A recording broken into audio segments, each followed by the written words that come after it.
Good morning, I am Cheryl Myers, I live in Bentley, and today we are looking at Leviticus 24, 1-9 in the NIV.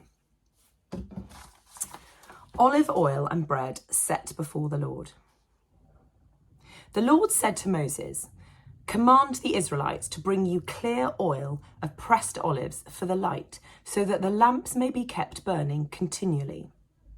Outside the curtain that shields the Ark of the Covenant law in the tent of meeting, Aaron is to tend the lamps before the Lord from evening till morning, continually. This is to be a lasting ordinance for the generations to come. The lamps on the pure gold lampstands before the Lord must be tended continually. Take the finest flour and bake 12 loaves of bread using 2/10 of an ephah for each loaf. Arrange them in 2 stacks, 6 in each stack, on the table of pure gold before the Lord.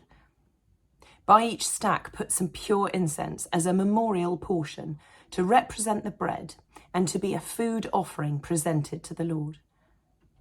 This bread is to be set out before the Lord regularly, Sabbath after Sabbath, on behalf of the Israelites, as a lasting covenant.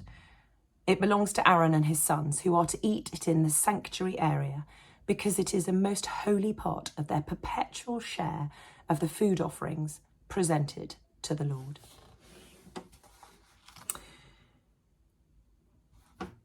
Because a thought for the day is just a thought for the day based on this passage, I'm just going to pull out essentially one element. Leviticus 23, preceding this, deals with the annual feasts of Israel. It reminds us of a holy time that's set apart to reflect and recall all that God has done. Today, we're looking at Leviticus 24, and that reminds us of how the priests are to enter into God's presence daily. It reminds us that worship is not just for special occasions, but for every day.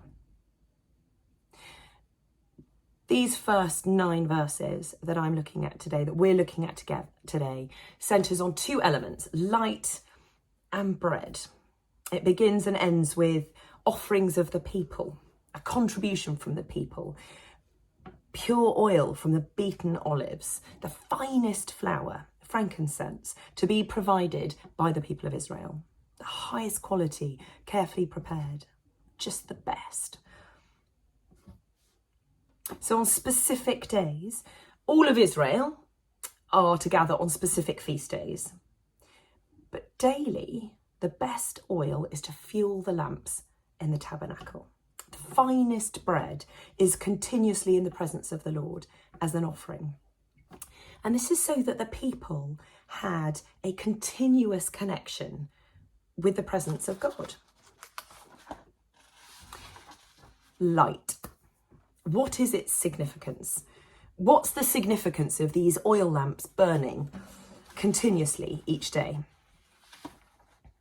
In Genesis, we're told, "Let there be light." God said, "Let there be light." And then God goes on to say he saw that it was good. Throughout the Bible, we see endless references to light. The guidance of the Lord as a lamp to our feet. The idea of light as a symbol of life, hope, revelation, clarity, guidance. The lamps of the tabernacle are to be kept burning before the Lord, and they represent that in God's presence there is truth, vision, guidance, life, hope, and a permanent future. And they provide this endless connection with the Lord. And bread. In Leviticus 24, these beginning verses, the bread is piled up before the Lord. It speaks of 12 loaves, which represent the 12 tribes of Israel. And we're given these really specific quantities. There's lots of detail, and it's about bread in all abundance. Bread is a basic necessity. It's a common denominator of so many meals. It's accessible to all. And of course, in John 6, we read that Jesus said, "I am the living bread." Bread represents food and it represents life. It represents the word made flesh. We see in the New Testament it represents sacrifice. Today I want to focus on something really simple, and that is how Leviticus 24 reminds us that we can all come into the presence of God daily. Not just for feast days, not just for celebrations, a daily offering of yourself, carefully prepared, your time, your heart, your focus. And the lamps burning continuously each day, they remind us that God is constant and our connection with the Lord is constant. The bread abundantly offered symbolises how we're to keep bringing ourselves and all that we have to the Lord daily. I love to light a candle at home. Every day, pretty much, as soon as it's dusk, I will light a candle, whether it's in my kitchen or when I eventually settle down at the end of the evening. I love a glowing light in the darkness, and I don't want to over-spiritualise my candle burning at home, but there is something spiritual and significant about burning a candle. Sometimes it's to remember somebody.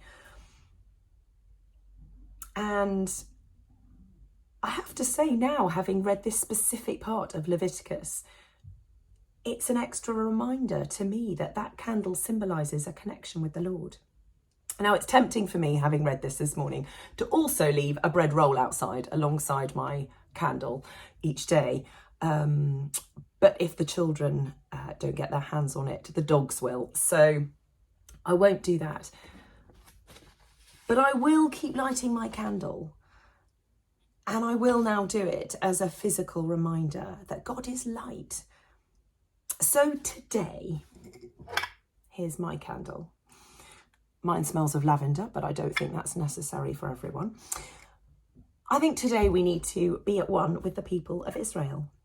I think we need to feel the power and weight of connection over thousands of years as physical symbols of light and bread remind us that the Lord is light and he's food today and every day for all eternity. Amen.